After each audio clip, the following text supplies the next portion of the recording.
Welcome back, class.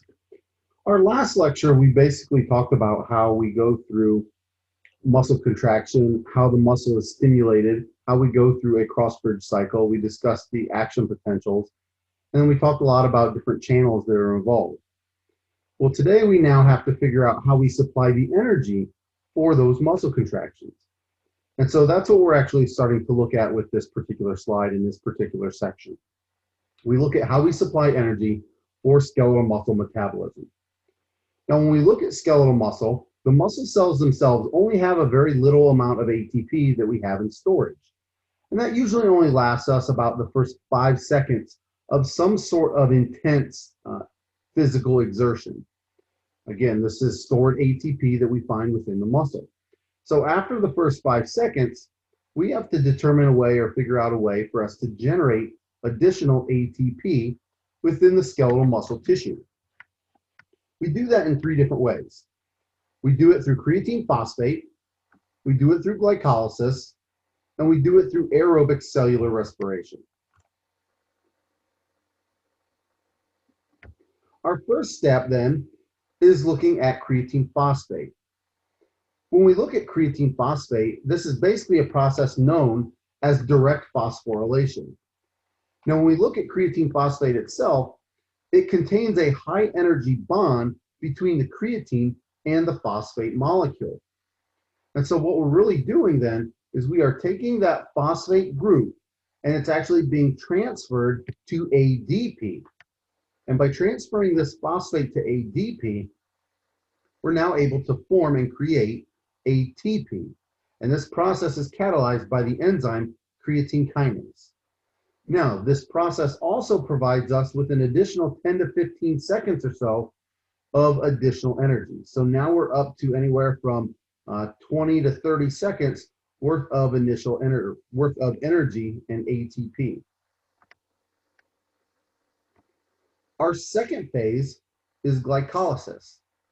Now, glycolysis does not require oxygen, nor does direct phosphorylation with creatine phosphate. The glucose is going to be converted into the 2-pyruvate molecules. And glucose is developed or formed from the muscle's glycogen stores or through the bloodstream that we have.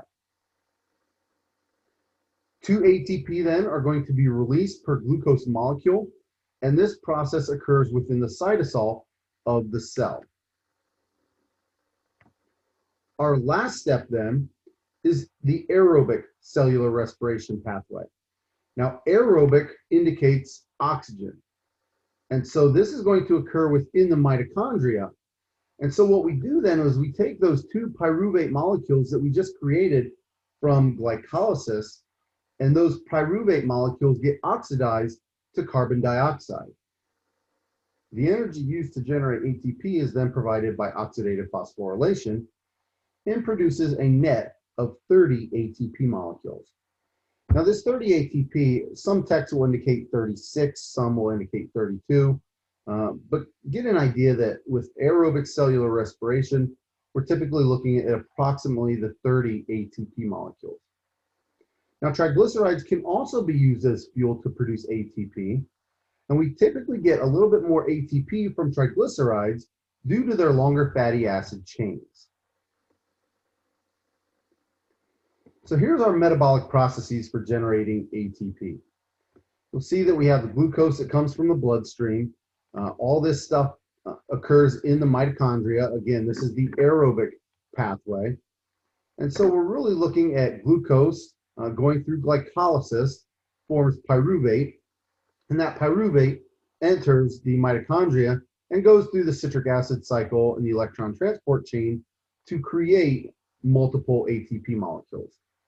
If we take a step back and we look at the initial phases, within active muscle, we use the present ATP first, which again, we said typically lasts for about the first 5 seconds or so. It kind of shows the process with ADP. We have creatine phosphate. We go through the process utilizing the enzyme creatine kinase, and that gives us ATP and creatine. Now, if you think about this with utilizing creatine, the supplement, hopefully this kind of gives you an idea of why creatine, the supplement, actually benefits us, especially with exercise, because what it does is it provides us this boost of energy for very short periods of time. By increasing the creatine phosphate within the system, we're now able to provide energy for for increased amounts of time through this process. And so again, when we look at the time required, you're typically looking at about one good set of a particular exercise. So whether that's a bench press and you're doing 10 reps, approximately 2 seconds per rep gives you about 20 to 30 seconds or so.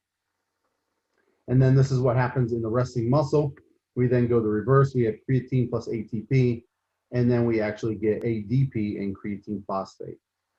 We then take a look at that next phase of glycolysis that still does not utilize oxygen.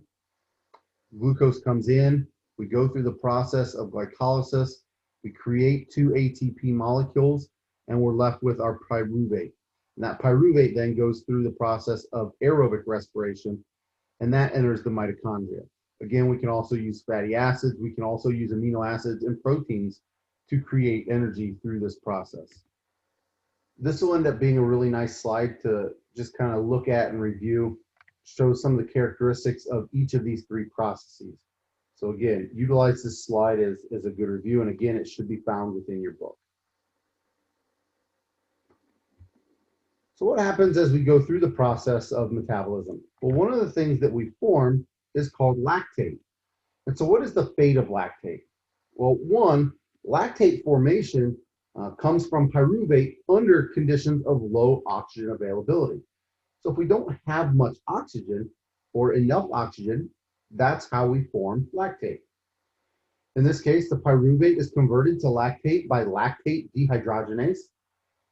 And the lactate can actually be utilized then as a fuel by the skeletal muscle, or it can also enter the blood and be taken up by the cardiac muscle or within the liver.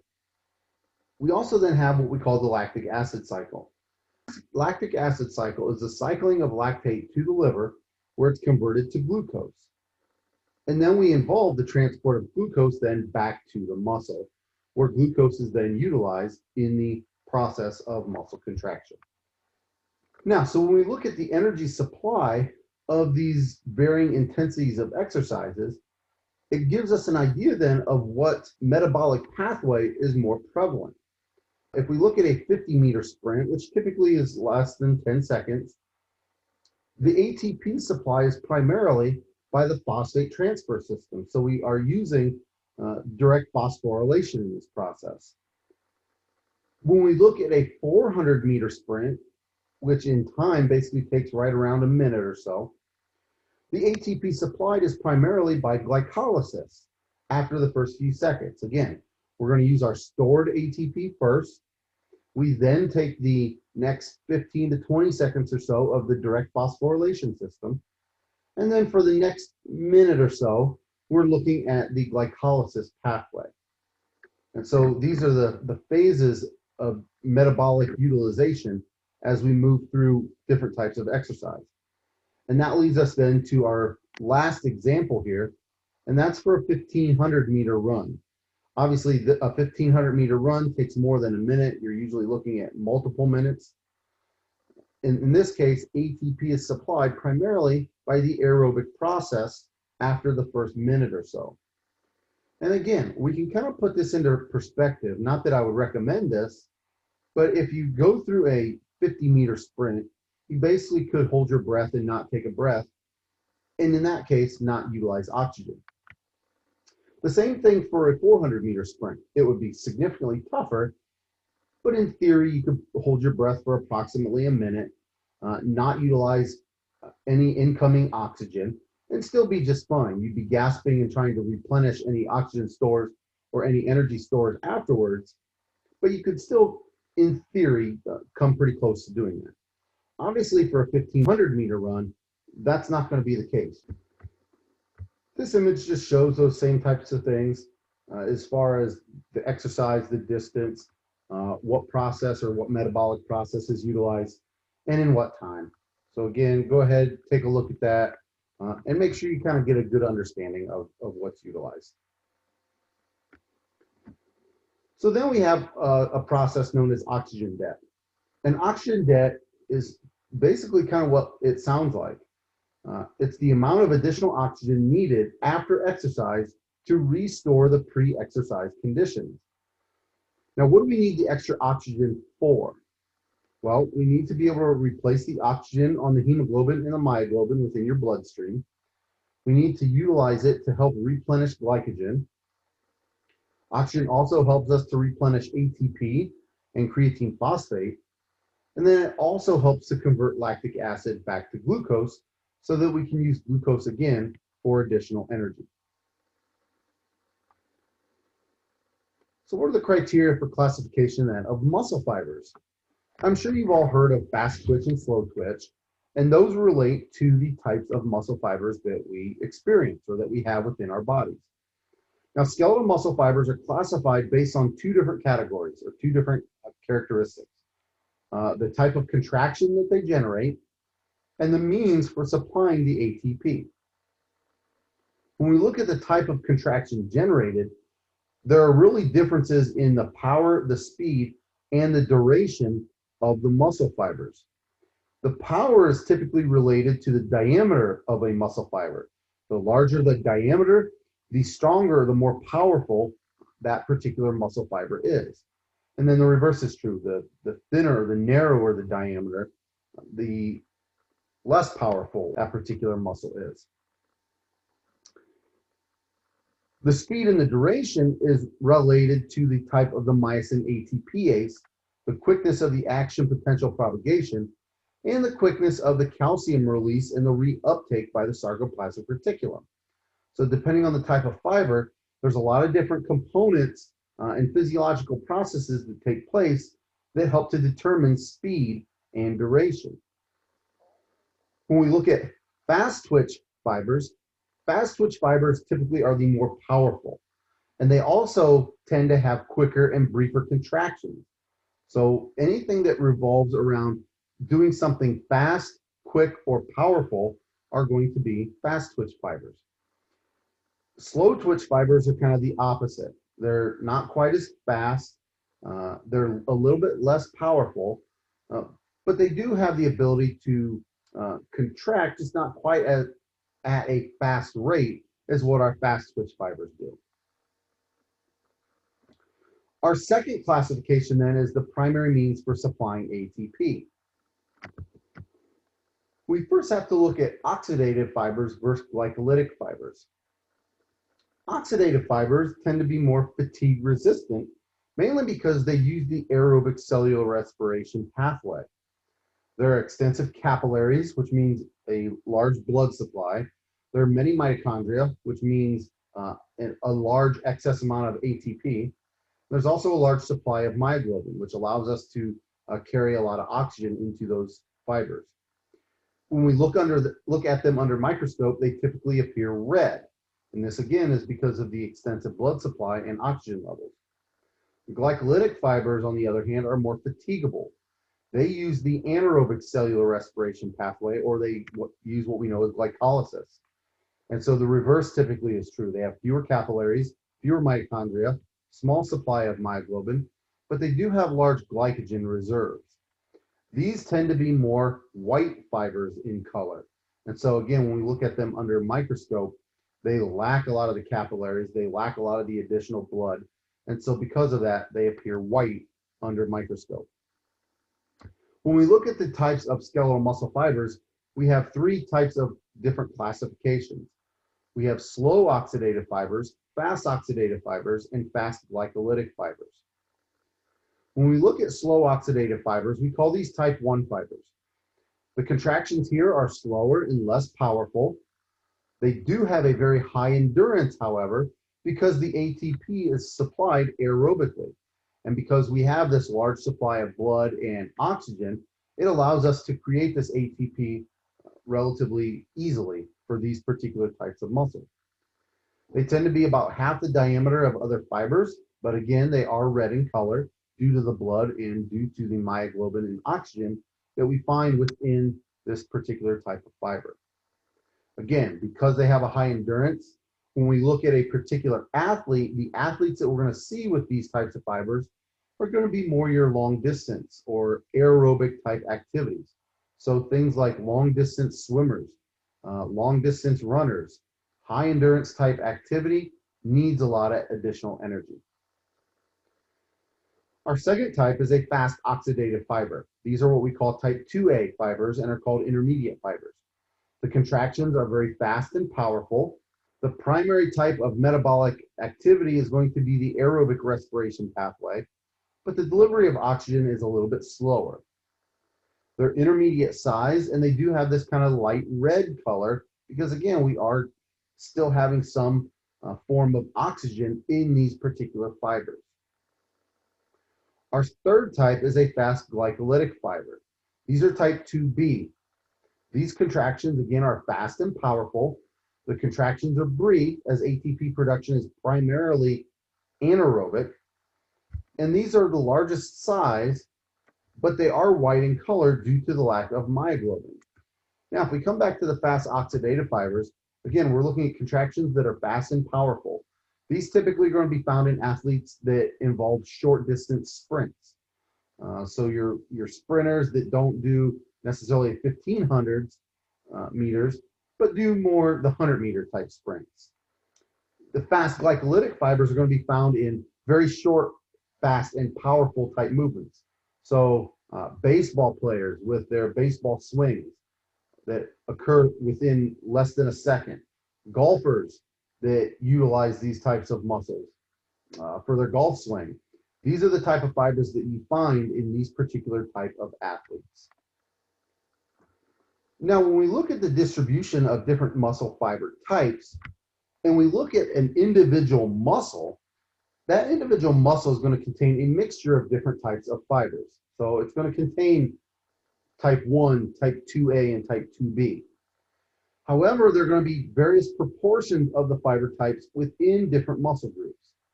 So for example, we see 4 specific examples here. When we look at hand muscles have a very high percentage of fast glycolytic fibers for quickness. It allows us to do very small movements without having to be extremely powerful. Back muscles, on the other hand, have a very high percentage of slow oxidative fibers. And we use these fibers, again, they resist or have a high endurance level, so they resist fatigue. And so because we have to maintain posture virtually the entire day, these particular muscles are going to have a very a very low fatigue rate. Long distance runners are going to have a high proportion of slow oxidative fibers in their legs in particular, because again, we're looking at a very low fatigue rate. They have to be able to contract these muscles for a very long period of time. Whereas sprinters then, they're going to have more of a higher percentage of fast glycolytic fibers. Again, they're also going to have a high percentage of those fast oxidative fibers the longer and longer those sprints get. And again, the other type we talked about are things like baseball players and golfers are also going to have a very high concentration of fast glycolytic fibers in certain muscle groups. Now, how do we get the different distribution of muscle fiber types in the muscles? Well, oftentimes it's determined by the genes, but then it's also partially determined by the training, because you are able to convert different types of muscles from one type to another over a period of time. And it's not quickly, it takes a little bit of time. It's how you can go from sprinting to long distance type running. You're able to convert these particular fibers, all based on training. So this slide basically shows us a little bit of the different muscle fiber types and what they look like under microscope. Again, we basically just pulled out a small portion of the muscle, and you'll notice that within that muscle, there are these different fiber types. We have fast glycolytic, fast oxidative, and slow oxidative. Again, all showing different distributions and different proportions of those fiber types. So now, after we've talked about muscle contraction and how it actually works, Now let's kind of take a step back and look at muscle contraction on a more gross scale, on a larger scale. And in order to do that, we then look at muscle tension. Now, muscle tension is defined as the tension being the force generated when a muscle is stimulated to contract. And so lab experiments are actually able to measure the tension and graph it on what we call a myogram. And so this muscle twitch down here, which would be one single muscle contraction, would be what we know as a myogram. We indicate where the stimulus is. We go through our first stages of the muscle contraction process, but then this is actually where we generate the force. So our first stage here is the latent period. This is where we receive the signal. Our channels are opening. We're passing the action potential through the end plate, through the motor end plate, into the muscle cell sarcolemma, down the sarcolemma. Once we get into the muscle then, and we start to generate our cross bridges, this is where we start to develop our contraction period, where we actually start to develop a force. And then after that, once our force is generated and we're starting to come back down from that, that gives us our relaxation period. And this is where our cross bridge basically start to detach.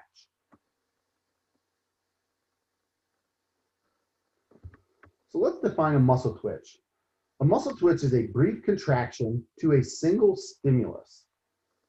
And when we look at that stimulus, it can be stimulated by a minimum voltage that can trigger the twitch. And that minimum voltage is going to be called the threshold. As we look at the twitch itself, we have three different periods of the twitch. We have the latent period, which is the time after the stimulus, but before the contraction actually begins. And there is no tension generated during the latent period. Our contraction period is then when the time when tension is starting to increase. And it begins as we begin our cross bridge cycle and the power strokes begin to pull the thin filaments. And this is where we're actually beginning to develop or stimulate that particular tension in the muscle. And the relaxation period then is the time when the tension is decreasing to the baseline. And it's going to begin with the release of the cross bridges and last a little bit longer than the contraction period. And with that, let's just go ahead and make muscle twitch our code words for the day. So again, for this particular lecture, muscle twitch is going to be the attendance code words. Now, as we go through contraction, we start to see situations where we have different stimulus intensities. And these changes in stimulus intensities cause us to recruit different numbers of motor units. And if you remember back to earlier slides, a motor unit is a motor neuron and all of the muscle cells or muscle fibers that is associated with that one particular motor neuron. And so what we see is that in order to change stimulus intensity, we have a situation where the muscle is stimulated repeatedly. And then you'll notice a couple of these bold words here. These were actually changed from the term voltage into what should actually be here. And so as tension needs begin to increase, we actually start to recruit more and more motor units. And that causes these motor units to contract. It's this particular principle that explains how muscles exhibit varying degrees of force, in how you may need just a few motor units to lift a pencil, but you're going to need many motor units to lift a suitcase. We obviously, in this case, need very little tension and very little force to lift a pencil, but a 50-pound suitcase, you're going to need increased tension and increased force, which then leads to increased motor unit recruitment. So what we're going to see is above a certain stimulus intensity, all of our possible motor units are now recruited. And this leads us to what we call maximum contraction. And it's at this point where we can no longer generate any more force in that particular muscle, no matter how much higher the stimulus actually gets. And what we see is we see a particular order of recruitment, and it's based on the size of the motor units. We start with the smaller ones first so as to conserve as much energy as possible. And it also allows us the most control of those particular muscles. So we're going to recruit smaller motor units first and larger motor units last. So if we take a look at this graph here, this is a graph or a chart table that gives us an idea of what the response to the change in stimulus is. And when we look, we see a change in muscle tension. And as the tension increases, or the tension required increases, you're going to start to see a change in contraction. And so we see different voltage increments in millivolts. But here you see just a small amount of motor units used, a few extra motor units, more motor units, until we reach the maximum point where we get maximum contraction and it can no longer go any farther. And if you look at a cross section then compared to what you see as far as a representation of motor units, in the first little bit we have no motor unit recruitment. Here we have just a couple. Here we've added a few more and we can generate more force. Here we've added a few more, generate more force. Again, same thing. But then here we actually get to a point where every single motor unit of that muscle has been recruited. And so we've generated the most contractile force that we can generate. And no matter how much more stimulus we generate, we can no longer have any more force. And that's what this down here represents as well. We see motor unit 1 is recruited, which the next motor unit's recruited, and the third motor unit's recruited. And this continuously adds more and more force to the contraction. So then we also have a change in stimulus frequency. And as we look at the change in frequency, we have a few terms. We have wave summation, incomplete tetany, and tetany. Now, wave summation is what we would call temporal summation. And this is where we see a stimulus frequency that comes in at about 20 per second. Okay, so we're having action potentials come down our axon at about 20 action potentials every single second. And when this happens, we see a situation where the relaxation is not completed between each individual stimuli. When this happens, the contractile forces then are able to add up though, and as they add up, they actually produce higher tensions. So you get a contraction with a small little relaxation, and then another signal that stimulates another contraction, and this adds to more and more tension in that particular muscle. Now, incomplete tetany, we have incomplete tetany and tetany, okay? So if we have a frequency that's increased further, we're going to start to see a myogram that exhibits what we call incomplete tetany, okay? And this is where the tension increases, but the twitches partially fuse together. If the frequency is increased further still yet to about 40 to 50 per second, the myogram exhibits what we call tetany or complete tetany. And complete tetany is where the tension trace is a smooth line without relaxation.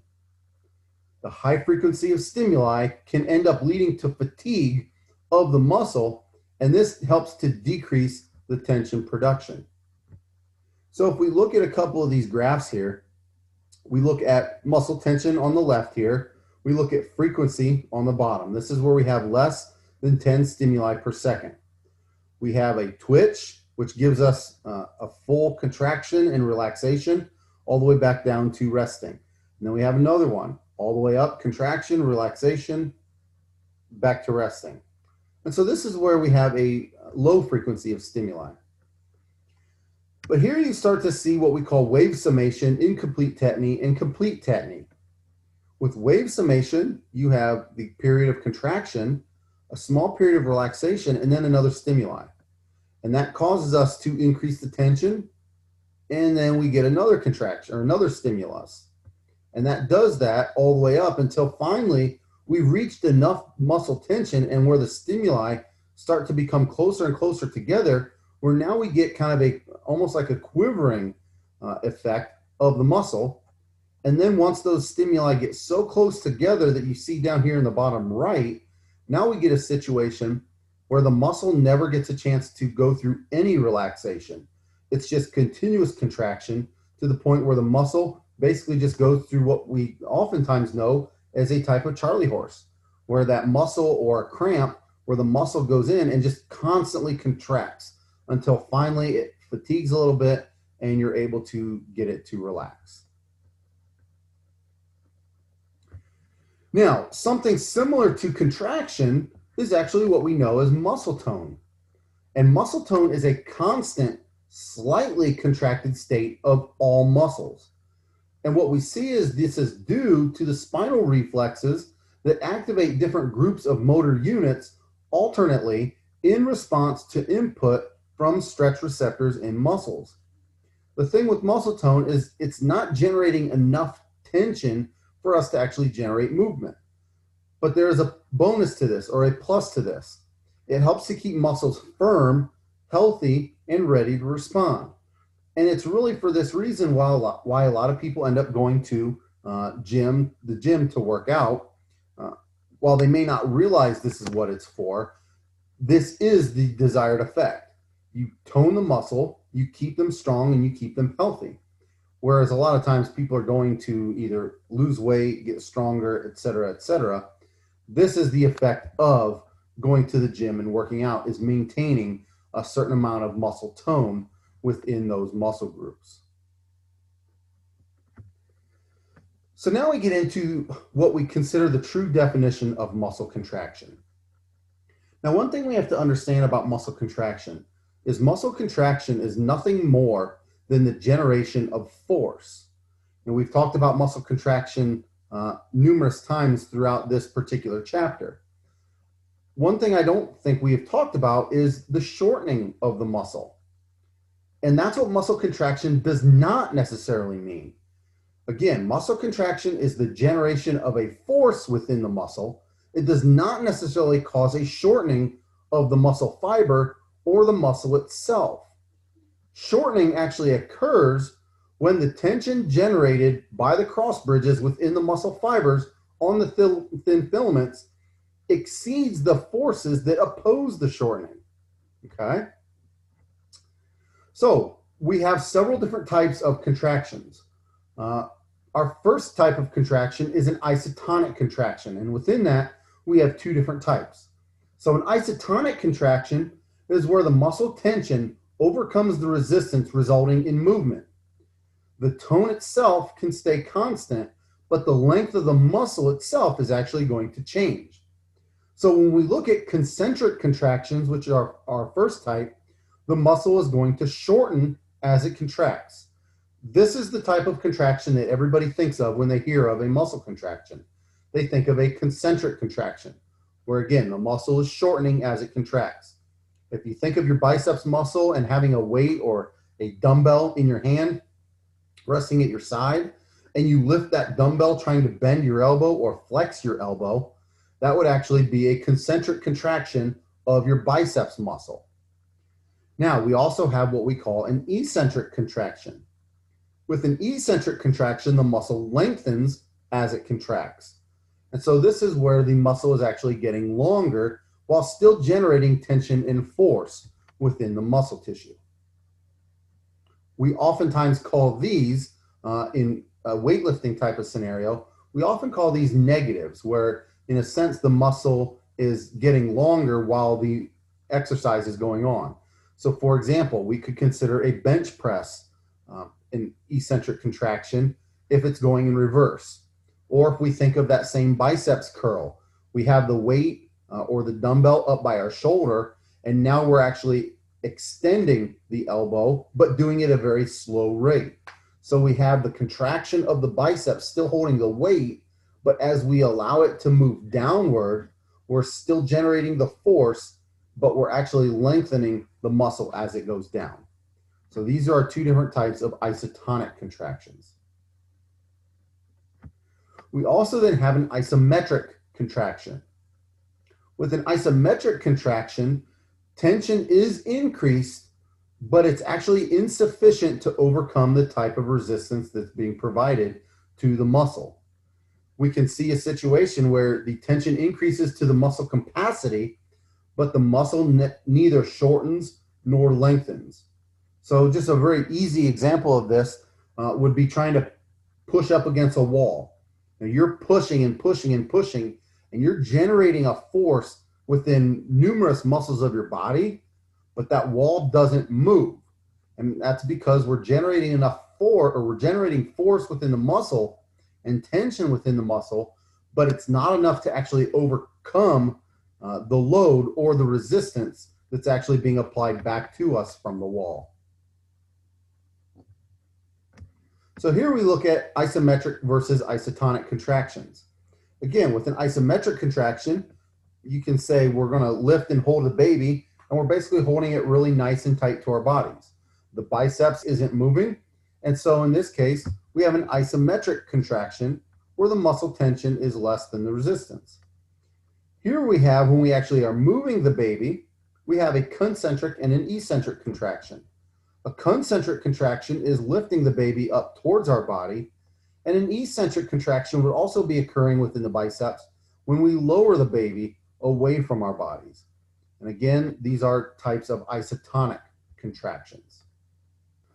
So within our contraction, we look at what we call a length-tension relationship. And the length-tension relationship is where the tension a muscle produces depends on its length at the time of stimulation.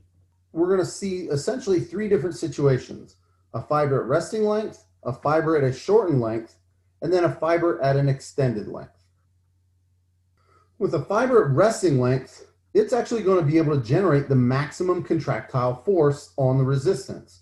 And it's because we have optimal overlap of the thick and the thin filaments when the muscle is actually at rest. When we have a fiber at a shortened length, it actually generates a weaker force because the filament movement is already limited because they're already close to the Z-discs. We also find at the extended length, or at an extended length, it also generates a weaker force because now at the start of the contraction, we have minimal thick and thin filament overlap in order for us to develop a cross bridge formation.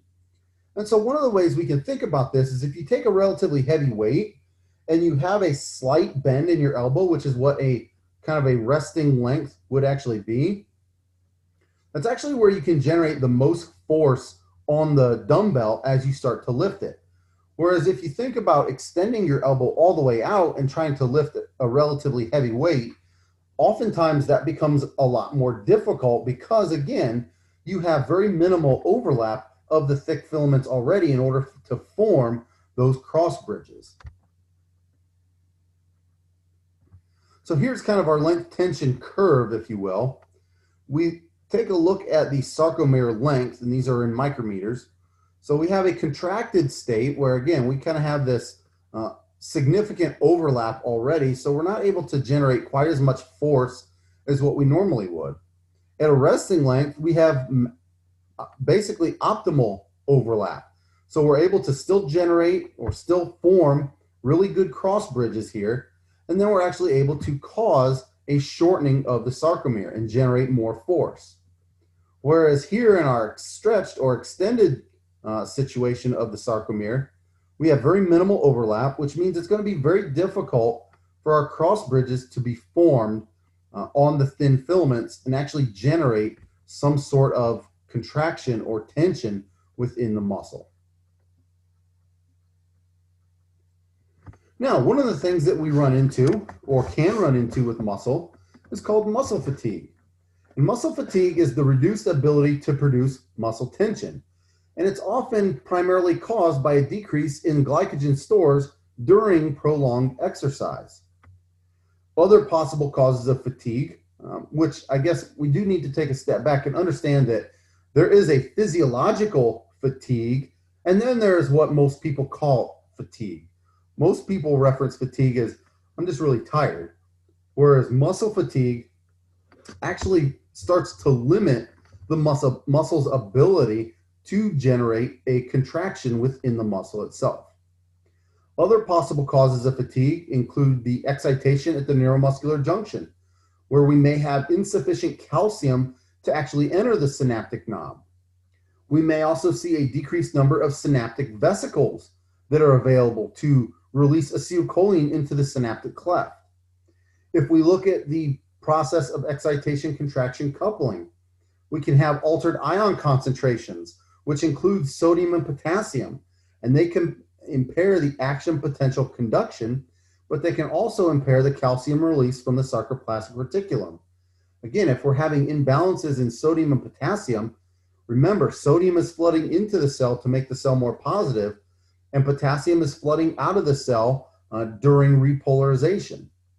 And an imbalance in these can limit or cause a imbalance in the release of calcium into the cell of the muscle.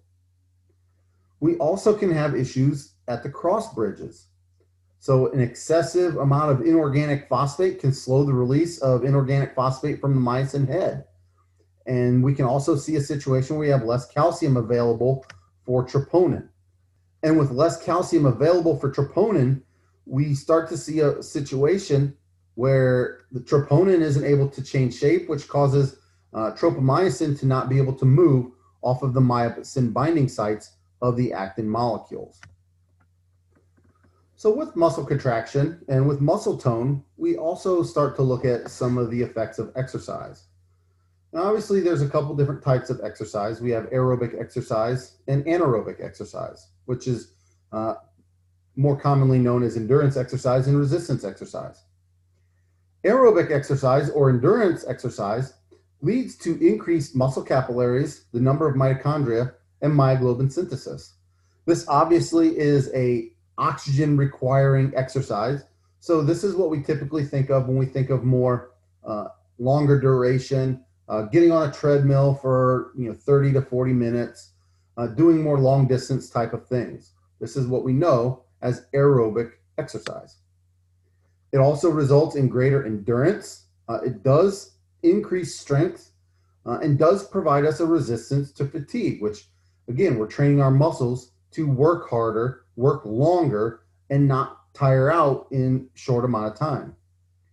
It does allow a conversion of fast glycolytic fibers into fast oxidative fibers. So again, some of those fiber transitions that we talked about earlier, we do have the ability to make transitions into some of those. We also then have resistance exercise. This is what we know as anaerobic exercise. It can also result in increased mitochondria, but one of the big things that it does is it increases muscle hypertrophy, and hypertrophy is an increase in size. So we typically see this particularly with our fast glycolytic fibers. So this would be more like the weightlifting type of exercise where you're increasing weight, you're increasing strength, and so that actually causes an increase in the size of the muscle. Again, it does lead to increased mitochondria because muscle is going to need more energy. It increases myofilaments. It increases glycogen stores, but then it also increases connective tissue. And by increasing connective tissue, you're also increasing the structure and the capabilities and the strength in that regard to the muscle tissue itself. And so while we look at exercise, we look at the overload principle. Now, the overload principle typically has kind of a phrase that we associate with that, and we'll talk about that in a second. But what the overload principle does is it forces the muscle to work hard. And as you work a muscle hard, it promotes increased muscle strength and endurance. And so muscles have a tendency to adapt to increased demands. But in order to increase your demands and increase the gain in the muscle, it has to be overloaded.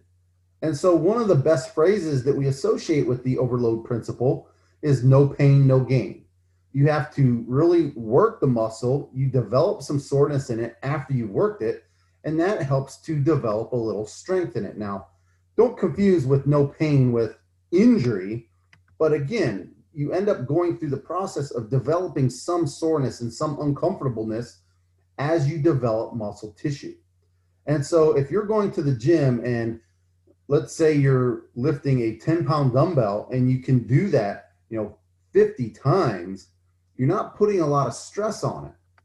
Now you can as far as more of an anaerobic pathway and more endurance type of stuff, but as far as like trying to develop major strength gains, you really do have to overload the muscle and force it to work harder than what it typically is accustomed to. And that's what we know as the overload principle.